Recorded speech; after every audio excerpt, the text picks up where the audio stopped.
Bu il Dövlət Uşaq Filarmoniyasında maraqlı layihələrin təşkili, genişləndirilməsi, eyni zamanda konsert və təhsil fəaliyyətinin yeni formatlarının tətbiqi nəzərdə tutulur. Həmçinin şəhərlər üzrə rəqs, orkestr kollektivlərinin, xalq ansamblının, solo proqramlarla qastrol səfərlərinin təşkili planlaşdırılır.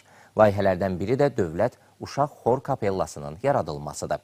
Fəaliyyətin əsas istiqaməti uşaqların və gənclərin yaradıcılıq potensialının inkişafına yönələcək kapellada tanınmış musiqiçilər və mədəniyyət xadimlərinin iştirakı ilə ustad dərsləri də keçiriləcək. Bu layihənin əsas məqsədi uşaqlarda kollektiv musiqi fəaliyyətini akademik səviyyədə inkişaf etdirmək, onların özlərini dünya mədəniyyətinin ayrılmaz bir parçası kimi hiss etmələrinə şərait yaratmaq və yaradıcılıqlarında yeni üfüqlər açmaqdır. Əlbəttə ki, Uşaq Filarmoniyasının iri miqyaslı layihələri bununla da məhdudlaşmır.